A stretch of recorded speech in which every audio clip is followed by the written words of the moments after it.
오늘 말씀은 보아스가 룻을 축복하는 내용입니다. 룻은 이방 여인입니다. 룻은 남편이 죽었습니다.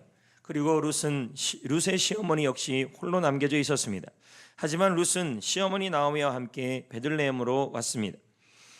룻은 이 시어머니를 극진하게 섬겼습니다. 룻의 행실은 베들레헴 모든 사람들이 다 알고 있었습니다. 그것을 안 사람 역시 보아스였습니다. 하나님은 이 보아스의 입술을 통하여 룻을 축복하고 있습니다. 그게 오늘 말씀 내용입니다. 자, 그러면 오늘 말씀을 통해 하나님께서 우리에게 주시는 은혜가 뭔지를 보겠습니다. 12절입니다.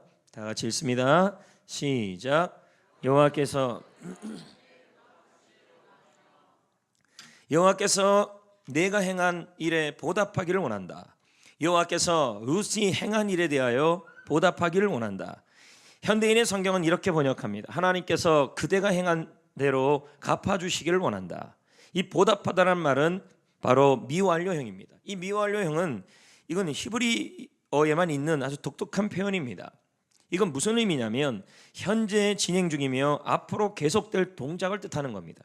그러므로 하나님께서 룻에게 보답한다는 말은 하나님이 룻이 행한 일이 있는데 그 일에 대하여 지금도 갚아주고 계시고 앞으로도 갚을 것이라고 약속하는 그러한 뜻인 것입니다. 성도 여러분, 하나님은 룻이 행한 일에 대하여 현재도 갚아주고 미래도 앞으로도 갚아주신다고 말씀하고 있습니다. 그러면 룻이 행한 일이 뭘까요? 룻이 어떤 일을 행했기에 하나님은 룻이 행한 일에 대하여 갚아준다 할까요? 11절 말씀입니다. 자, 읽어볼까요? 시작. 보아스가 그에게, 그는 룻이에요, 대답하여 이르되 내 남편이 죽은 후에 내가 시어머니에게 행한 모든 것이 내게 분명히 알려졌다. 현대인의 공동번역 성경은 이렇게 해석합니다. 네가 남편이 세상을 뜬 후에도 시어머니를 극진히 모셨다. 이게 바로 공경입니다. 그래서 공경이라는 것은 사도 사전에 보면 공손하게 섬긴다라는 뜻입니다. 룻이 행한 일이란 룻이 시어머니를 공경한 겁니다. 룻이 시어머니를 공경했기 때문에, 부모님을 공경했기 때문에 하나님은 룻이 행한 일에 대하여 지금도 갚아줄 것이고 미래에도 갚아줄 거라고 말씀하고 있는 것입니다. 그러면 룻이 시어머니에게 어떻게 공경했을까요? 1장 14절입니다. 룻기 읽어봅니다. 다 같이 시작. 그들이 소리 높여 오르바는 입을 맞추되, 입 맞추니까 좋다고 생각하겠지만 실상은 이별의 작별의 입 맞춤인 것입니다. 룻은 그를 어떻게 했습니까? 쫓았잖아요. 여러분, 룻의 시어머니는 고향 베들레헴을 떠나서 모압 지방으로 이사 갔습니다.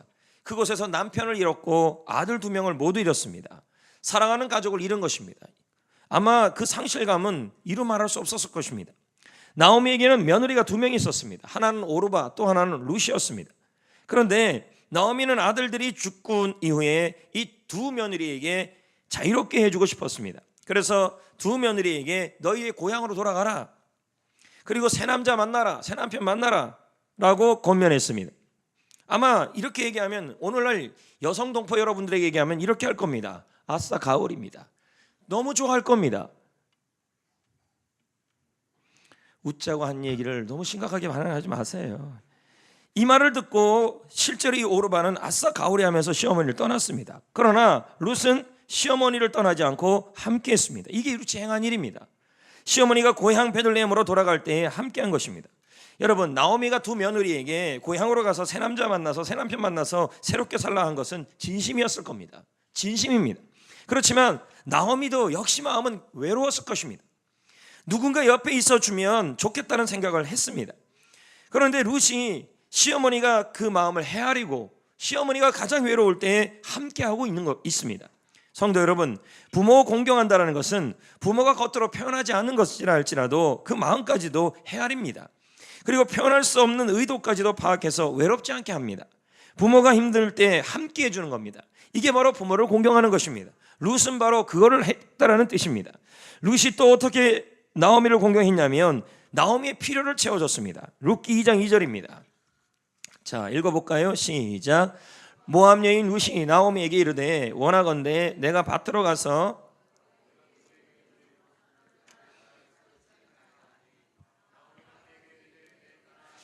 자, 룻은 시어머니를 봉양하기 위해서 이삭을 주우러 남의 밭에 갔습니다. 쉬운 거 아닙니다. 그리고 밥을 지어드리기 위해서 그렇게 했습니다. 룻은 나오미의 필요를 채워드리려 하고 있습니다. 그리고 자신이 주운 이삭을 가지고 나오미에게 갖다 드립니다. 여러분, 이것이 바로 부모 공경입니다. 룻이 한 일이 뭐냐면 부모의 필요가 무엇인지를 알고 그것을 채워드리고 있는 드리라는 의미를 품고 있습니다.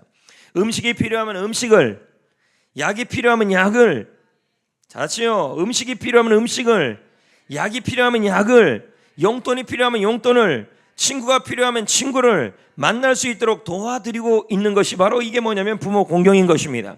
룻이 했던 일이 바로 이거예요. 세 번째, 룻이 부모님을 어떻게 공경했습니까?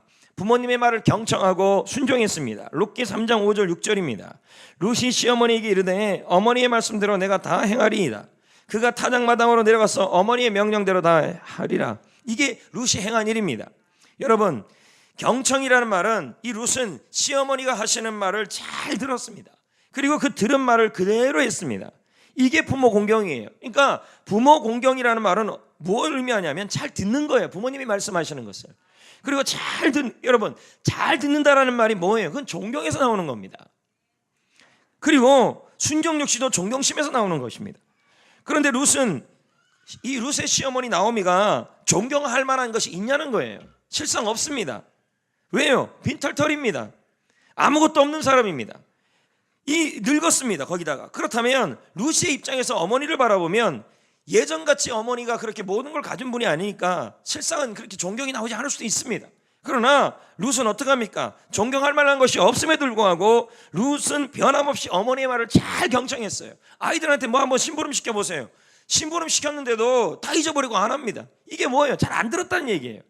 부모님의 말씀을 잘 들어주는 거, 그게 바로 뭐냐면 공경이에요. 잘 들어야 뭐 합니까? 순종할 거 아닙니까? 분명히 그랬잖아요. 야, 방 좀 청소해놔라. 계속 텔레비전 봐요. 이게 이거 공경 아니에요. 중고등부 학생들 누가 쑥덕쑥덕 때려요? 예?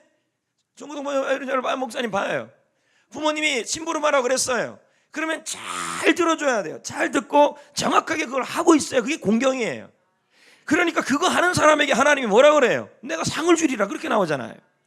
예? 여러분, 잘 들어야 순종도 할 거 아닙니까? 아멘. 존경할 만해서 그럽니까? 여러분, 시어머니는요 룻에게 짐일 뿐이었습니다. 짐이에요. 존경할 만한 것이 없어요. 그럼에도 불구하고 어떻게 해요? 잘 들었다는 것은 이건 공경입니다. 잘 듣고 잘 따랐다는 말은 공경했다는 말이 들어있는 것입니다. 하나 더, 룻이 부모님을 어떻게 공경했습니까? 어머니의 하나님을 잘 믿었습니다. 룻기 1장 16절은 말합니다. 밑에 쭉 내려가면 노란 글씨로 보면요, 넘겨요. 자, 어머니의 백성이, 시작. 자, 룻은 유대인이에요? 아니면은 다른 나라 민족이에요? 이방 여인입니다. 모압 여인이에요. 그러면 이 여인은 다른 종교를 믿을 수 있어요, 없어요? 충분히 그럴 수 있어요. 그런데 그녀는 어떻게 해요? 시어머니의 하나님을 믿기로 결심합니다. 시어머니의 하나님을 자기 하나님으로, 시어머니의 백성을 자기 백성으로 믿기로 결단합니다. 이게 바로 공력이라는 것입니다. 이게 룻이 한 일이에요. 그러니까 하나님이 어떻게 해요? 룻에게 어떡합니까? 네가 행한 대로 지금도 갚을 것이고 앞으로도 갚아 상을 주겠다고 약속하는 거예요. 신앙의 부모가 언제 제일 기뻐하는지 아십니까? 자녀가 신앙생활 잘할 때입니다. 부모의 신앙 유산을 그대로 전수받아 살아갈 때 부모가 제일 행복해합니다. 그래서 우리 교회는 5월 말에 신앙유산 서약을 1년에 한 번씩 합니다. 셀 리더들이 신청을 물을 때 신청하여 주시기를 부탁드립니다. 개인 유산이든 가정신앙 유산이든 서약서가 교회에 있습니다. 교회에서 예쁘게 액자로 만들어서 드릴 겁니다. 왜요? 신앙유산 서약을 해서 신앙을 전수하라는 것입니다. 성도 여러분, 자녀들이 하나님을 잘 믿는 모습을 보여주는 것, 자녀들이 하나님을 잘 섬기는 것을 보여주는 것, 그것이 바로 가장 부모가 기뻐하는 부모 공경인 것입니다. 아멘. 우리의 부모가 그럴 수도 있습니다. 가진 것이 적을 수 있습니다. 우리 부모가 배경이 적을 수도 있습니다.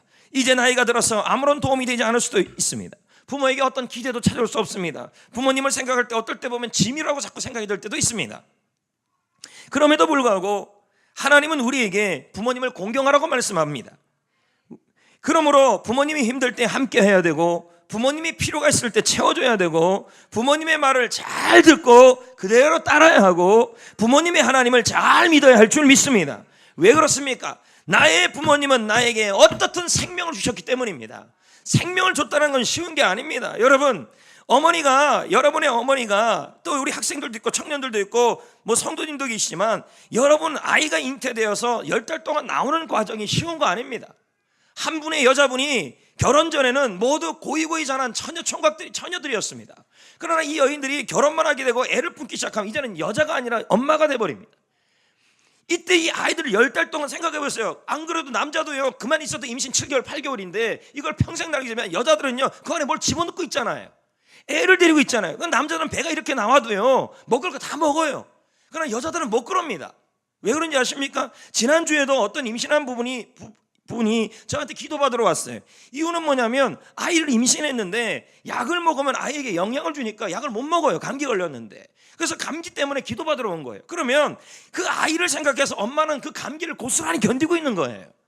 여기 있는 모든 분들도 10개월 동안에 우리 부모님들이 모든 10달 동안의 고난을 다 견디면서 여러분이 나온 거예요.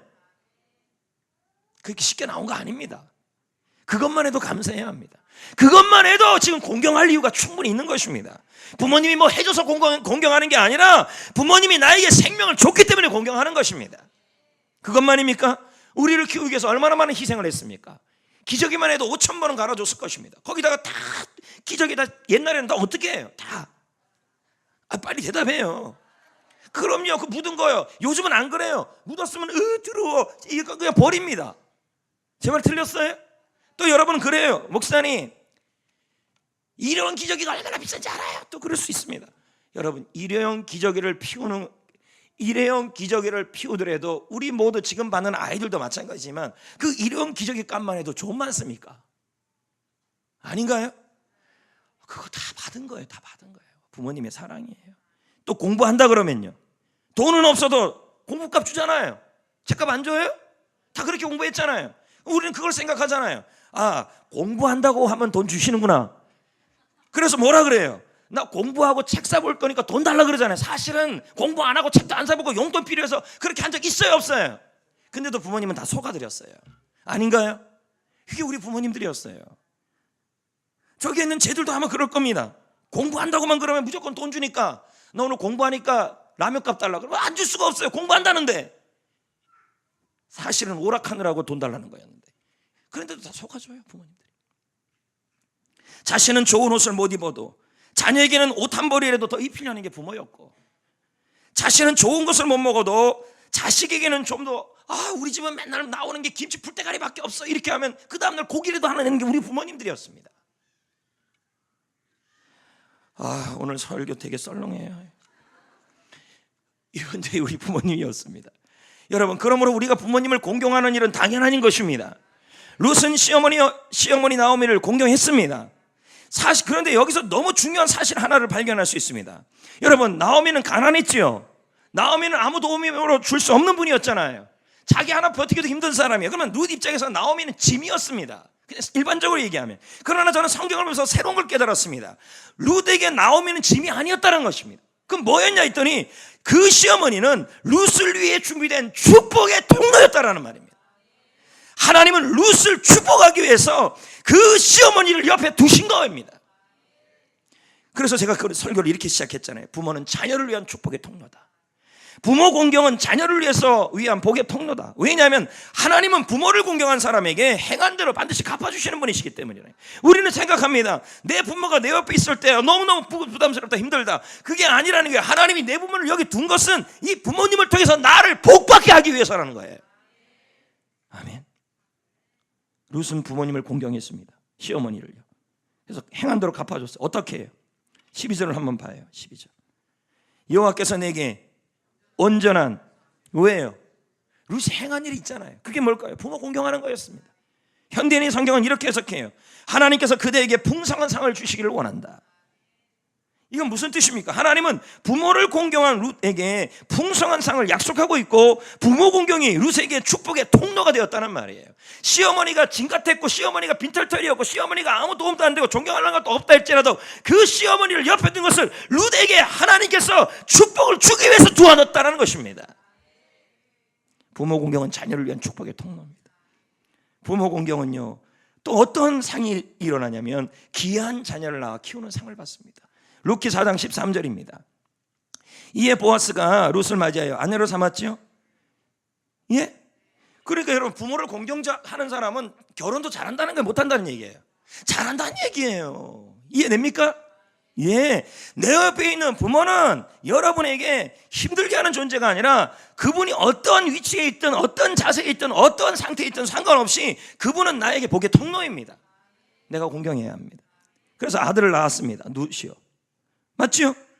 아들을 상으로 허락했죠? 그럼 상상해 보세요. 룻이 시어머니를 따라 나설 때 아들을 낳아 키울 거라고 상상했습니까? 전혀 못했습니다. 보아스를 만나 그런데 결혼을 했죠. 아들을 낳았죠. 아들을 낳는 상을 낳았어요. 아들을 낳았는데 첫 번째 낳은 사람이 아들이었어요. 딸도 아니고. 이 말은 제가 딸을 무시하는 게 아니라 당시에는 아들을 가장 큰 복으로 생각하고 있었어요. 지금은 달라요. 룻이 아들을 낳았고, 그 아들은 귀한 아들이 되었고, 그 아들의 후손 중에 다윗 왕이 태어났습니다. 여러분, 하나님은 부모 공경을 하는 사람에게 귀한 자녀를 낳아 키우는 상을 주십니다. 명문 가문, 믿음의 가문을 이루는 상을 주십니다. 그러므로 부모는 자녀를 위해서 있는 하나님이 준비하신 축복의 통로가 되는 줄 믿습니다. 부모님이 어떤 상태에 있든 상관없습니다. 내가 할 도리를 하면 되는 거예요. 내가 할 도리를. 그 다음 세 번째, 이름이 존귀해지는 상을 받아요. 마가복음 1장 5절입니다. 마가복음 1장은요, 예수님의 족보입니다. 근데 이 예수님의 족보에 누가 나오는지 한번 보세요. 살몬은 라합에게서 누굴 낳아요? 보아스는 누굴 낳아요? 룻에게서 누굴 낳아요? 오벳은 누굴 낳아요? 이새는 누굴 낳아요? 다윗 낳는 거예요. 이 족보에 누가 태어나요? 예수 그리스도가 태어나는 것입니다. 룻의 이름이 예수님의 족보에 당당히 들어가고 있습니다. 그녀의 이름은 하나님을 믿는 모든 백성들이 부러워하는 이름이 됐습니다. 부모님을 공경하는 사람에게 하나님은 그 이름을 존귀하게 하는 상을 주고 있는 것입니다. 지금도요, 영어의 루스는 전부 룻입니다. 룻을 뜻하는. 하나님은 부모를 공경하는 사람에게 풍성한 상을 주십니다. 하나님은 부모 공경을 축복의 통로로 삼으십니다. 하나님은 부모 공경이라는 통로를 사용하여서 자녀들에게 은혜를 내려주시고 축복을 내려주십니다. 그러니까 여러분, 부모 공경 잘하는 사람을 보면 은혜도 잘 받아요. 부모 공경 잘하는 사람 보면 하나님께 복도 잘 받아요. 할렐루야, 아멘. 그러므로 부모는 짐이 아닙니다. 부모는 거추장스러운 대상이 아닙니다. 부모는 부모는 자녀를 위해 준비된 하나님의 복의 통로입니다. 아멘. 미국 중고등부학교에서 부모 공경을 가르치는 때 가장 많이 인용하는 사람이 있습니다. 그 사람이 미국 1대 대통령 조지 워싱턴입니다. 워싱턴은 어릴 때부터 바다를 벗삼아 세계를 향해 선장이 되고 싶었습니다. 그는 청년이 되었습니다. 선원으로 취직할 해에 이제 먼 백길을 떠날 준비를 하였습니다. 그리고 어머니를 찾아가 작별 인사를 드렸습니다. 그런데 어머니는 아들이 선장이 되는 것의 꿈에 대해서 박수는 쳐주지만 아들과 헤어지는 게 너무 싫었던 것입니다. 그래서 아들과 헤어지기 싫어서 아들에게 그냥 내 옆에 있으면 안 되냐 이렇게 얘기를 했습니다. 우리 같으면 어떡하겠습니까? 우리 대부분 자녀들은 못 그럽니다. 엄마 말보다는, 아빠 말보다는 엄마가 내 인생을 위해서 해준 게 뭐 있어, 내가 자수성가해서 그렇게 한다는데 왜 그래? 이렇게 할 수 있다는 것입니다. 요즘 성대모사가 잘 됩니다. 근데 이 워싱턴은 어떻게 했냐면 어머니의 슬퍼하는 모습을 보고 결국 마음을 돌이킵니다. 그리고는 어머니의 마음을 헤아리고 어머니와 함께 하려고 그러고 어머님이 말씀하시는 것을 집중하여 듣고 그 말을 따랐습니다. 그리고 어머니는 아들의 머리 위에 손을 얹고 축복했습니다. 부모를 공경하는 사람의 앞길은 평탄하리라. 하나님은 너에게 복을 주실 것이다. 여러분, 그는 선언은 안 됐지만 대통령은 되었습니다. 이게 바로 부모 공경이에요. 부모가 나에게 있는 것은 짐이 아니고 거추장스러운 게 아니고 신경질 대상이 아니라 나의 부모는 내가 공경함으로 복을 받을 수 있는 통로를 하나님이 나에게 주신 것입니다. 워싱턴은 이름이 존귀하는 상을 받아요. 룻처럼요. 그렇죠? 룻처럼 그렇게 된 거예요. 이제 여러분의 부모는 어떻습니까? 나이가 들고 아픕니다. 아무런 도움이 되지 않을 수도 있습니다. 어떨 때 생각하면 오히려 짐이라고 생각이 들 때도 있습니다. 하지만 부모님은 우리에게 천하보다 귀한 생명을 주셨습니다. 부모님은 우리가 잘할 수 있도록 정성을 다해 주셨습니다. 정성을 다해 주셨습니다. 더 나아가 부모님은 하나님께서 우리에게 주신 복의 통로로 주신 분이십니다. 부모님은 자녀를 위한 축복의 통로입니다. 그러므로 여러분, 부모님이 힘들 때 함께하기를 부탁드립니다. 부모님의 마음을 헤아려 드려야 합니다. 부모님이 필요한 것이 있을 때 채워주시기를 부탁드립니다. 아멘. 부모님의 말씀을 잘 듣고 그대로 순종하셔야 합니다. 그리고 부모님이 믿었던 하나님을 잘 믿어야 합니다. 이렇게 하는 것이 무엇이냐면 바로 부모 공경이고, 이런 사람은 바로 이름이 장대해지고 만남의 복을 받고, 하나가 또 뭐예요? 만남의 복을 받고. 여러분, 멍하니 있으면 되겠습니까? 귀한 자녀를 키우는 상을 누리게 되는 것입니다. 아멘. 물론 여러분들 중에서는 부모님들이 이미 돌아가신 분들도 있습니다. 그러면 하나는 할 수 있습니다. 부모님이 믿었던 하나님을 잘 믿는 것이고, 둘째는 뭐예요? 교회 어른들이 있잖아요. 우리 교회 어른들 돌아가셨으면요. 그리고 주위의 어른들이 있잖아요. 그분들이 우리에게 지금 남겨져 있다는 것은 그분들이 우리에게 축복의 통로라는 겁니다. 우리 교회는 지난주 어린이 꿈 축제를 했습니다. 하나님께서 너무도 큰 축복이 되게 하여 주셨습니다. 방송과 언론이 찾아와 주셨습니다. 많은 다음 세대 어른들이 참여해 주셨습니다. 하나님께서 이번 꿈 축제를 형통하게 하여 주셨습니다. 우리 성도님들이 저와 함께 같은 비전으로 동역해 주셨습니다. 특히 현재 해피코스 게스트인 분들이 꿈축제의 스텝으로 섬겨 주셨습니다. 저는 이게 감동이었습니다. 게스트인데, 게스트란 말은 아직 예수 그리스도를 모르는 분인데, 저는 당일날 한 중학생에게 편지를 받았습니다. 우리 교회 중고등부 애들 아니에요. 받은 적이 없어요. 이 학생은 우리 교회 학생이 아닙니다.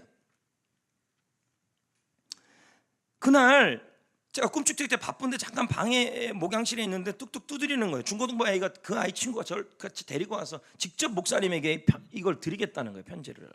누구냐 봤더니 지난 우리 착사대회 있잖아요. 착사대회 때 우리 수익금이 많이 나왔어요. 최고로 많이 나왔습니다.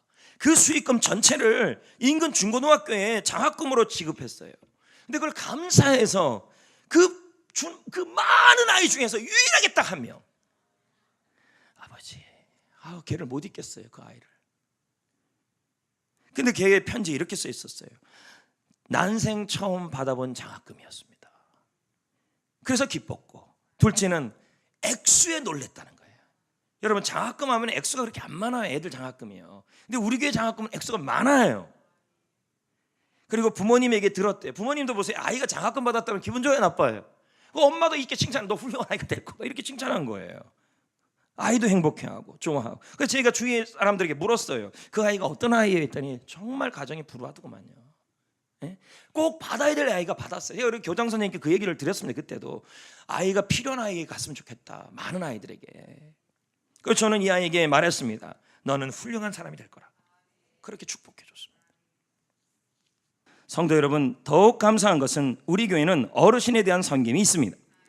노인대학은 지역 어르신을 위한 섬김입니다. 14년이 넘도록 한결같이 하고 있습니다. 이제는 이동면 지역에 없어서는 안 될 너무 중요한 대학이 노인대학입니다. 다른 대학은 없어도 노인대학은 있어야 합니다. 14년을 해봤지만 늘 숫자는 늘어납니다. 매주 새 가족이 옵니다. 왜 그러면 숫자가 변동이 없어요? 돌아가셔요, 자꾸요. 그래서 그런 겁니다. 네? 19일 노인대학 봄소풍 갑니다.